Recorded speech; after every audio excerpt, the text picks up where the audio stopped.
Assalamualaikum warahmatullahi wabarakatuh. Alhamdulillahi rabbil alamin. Wassalatu wassalamu ala nabiyyina Muhammad sallallahu alaihi wasallam wa ala alihi wa ashabihi ajma'in, amma ba'd. Kaum muslimin dan muslimat jamaah Majlis Aceh Selatan yang dirahmati Allah Subhanahu wa taala. Pada saat kaum kafir Quraisy sudah mengetahui rencana para sahabat dan Nabi Muhammad sallallahu alaihi wasallam untuk melaksanakan hijrah ke Madinah Al-Munawwarah, mereka mengadakan suatu rapat penting dan mendadak pada tanggal 26 Safar tahun 14 kenabian bertepatan tanggal 12 September tahun 622 Miladiah. Dalam pertemuan tersebut dihadiri oleh seluruh perwakilan kabilah pada saat itu, dan pimpinan rapat diambil alih oleh Abu Jahal bin Abdul Muttalib. Sidang jemaah yang dirahmati Allah Subhanahu wa taala, sebelum memulai rapat, mereka mendengar ada orang yang mengetuk pintu dari luar ruangan. Ketika pintu dibuka, ternyata yang mengetuk pintu adalah seorang kakek tua yang berasal dari negeri Najd, yang kemudian hari disampaikan oleh Rasulullah kakek tua tersebut adalah jelmaan syaitan yang ingin duduk rapat dalam pertemuan kafir Quraisy pada saat itu. Lalu memulailah pembicaraan ketua rapat pada saat itu, Abu Jahal bin Hisham. Dia mengatakan, apa yang seharusnya kita lakukan untuk mengakhiri pengaruh Muhammad kepada saudara-saudara kita di Mekah. Setelah rapat mulai berlangsung, lahirlah sebuah ide dari seorang peserta rapat, yaitu Abul Aswad. Dia mengatakan, saya memiliki usulan, bagaimana kalau Muhammad dan pengikutnya kita usir saja dari Mekah ini. Terserah dia mau pergi ke negeri mana, yang penting dia tidak lagi berada di tengah-tengah kita, mempengaruhi saudara-saudara kita di Mekah ini. Maka pada saat itu, kakek tua yang jelmaan syaitan mengatakan, itu pendapat yang sangat-sangat keliru. Apakah kalian tidak mendengar ucapan yang diucapkan oleh Muhammad? Kalaulah Muhammad kalian usir di suatu negeri, nanti dia mengucapkan apa yang diucapkan kepada kalian saat ini, maka penduduk negeri tersebut akan percaya dan akan mengikuti Muhammad. Suatu saat Muhammad dan pengikut barunya di negeri tersebut akan datang kepada kalian dengan senjata dan akan menguasai kalian. Ini pendapat ditolak ini, cari pendapat yang lain.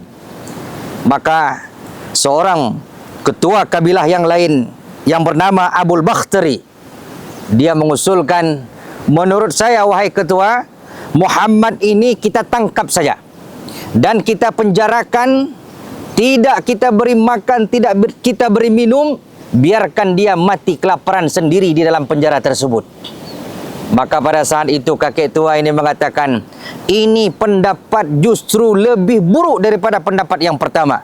Coba kalian bayangkan, kalaulah Muhammad mati kelaparan karena ulah kalian, maka semua pengikutnya, saudaranya, kabilahnya tidak akan tinggal diam, mereka akan balas dendam kepada kalian semuanya. Coba cari pendapat yang lain. Maka pada usulan yang ketiga ini langsung diucapkan oleh ketua rapat, yaitu Abu Jahal bin Hisham, di mana Abu Jahal mengatakan, saya mengusulkan masing-masing kita mengirimkan satu orang laki-laki yang kuat dan keras. Kepada mereka kita tugaskan untuk membunuh Muhammad dengan sekali tebas secara serentak, sehingga kalau kabilah dan keluarga Muhammad ingin membalas dendam, maka mereka harus berhadapan dengan seluruh kabilah, karena darah Muhammad semuanya tersentuh oleh pedang pemuda-pemuda yang kita usulkan ataupun yang kita utuskan. Maka pada saat itu kakek tua ini mengatakan, ini pendapat yang sangat bagus, ini pendapat yang sangat baik, laksanakanlah pendapat Abu Jahal itu. Karena kalau Muhammad mati dengan tebasan pedang secara serentak dan bersamaan, maka keluarga Muhammad tidak akan berani balas dendam kepada kalian semuanya. Maka sepakatlah sidang jamaah yang dirahmati Allah, orang Quraisy pada saat itu mengirimkan 11 orang pemuda untuk membunuh Nabi Muhammad sallallahu alaihi wasallam dengan serentak, sehingga darah Nabi Muhammad tersentuh di seluruh pedang pemuda-pemuda yang mereka tugaskan. Kaum muslimin dan muslimat sidang jamaah Majlis Aceh Selatan yang dirahmati Allah Subhanahu wa taala. Maka pada malam keberangkatan dan malam Rasulullah keluar daripada rumahnya, pada saat itu ke-11 pemuda yang ditugaskan sudah siap siaga di hadapan rumah Rasulullah sallallahu alaihi wasallam. Sebagaimana yang kita maklumi bersama, Rasulullah sallallahu alaihi wasallam setiap malam setelah salat Isya selalu tidur lebih awal, karena beliau setelah pertengahan malam beliau berangkat untuk salat ke Masjidil Haram di Mekah Al-Mukarramah. Namun pada malam itu Rasulullah sallallahu alaihi wasallam mendapatkan khabaran melalui Jibril alaihi salam akan rencana dan tipu daya kafir Quraisy. Pada malam itu Rasulullah tidak tidur dan beliau memerintahkan Sayyidina Ali untuk tidur di atas ranjang Rasulullah sallallahu alaihi wasallam. Setelah lewat pertengahan malam, datanglah 11 orang pemuda yang ditugaskan secara diam-diam menunggu di hadapan pintu rumah Rasulullah sallallahu alaihi wasallam, dan Rasulullah pun menunggu rasa sunyi, menunggu nuansa lengang. Nanti Rasulullah akan keluar daripada rumahnya tanpa ada hambatan apapun. Maka tibalah waktunya Rasulullah sallallahu alaihi wasallam keluar dari pintu rumahnya, melewati ke-11 pemuda tersebut yang memang sudah siap siaga untuk menyerang Rasulullah sallallahu alaihi wasallam.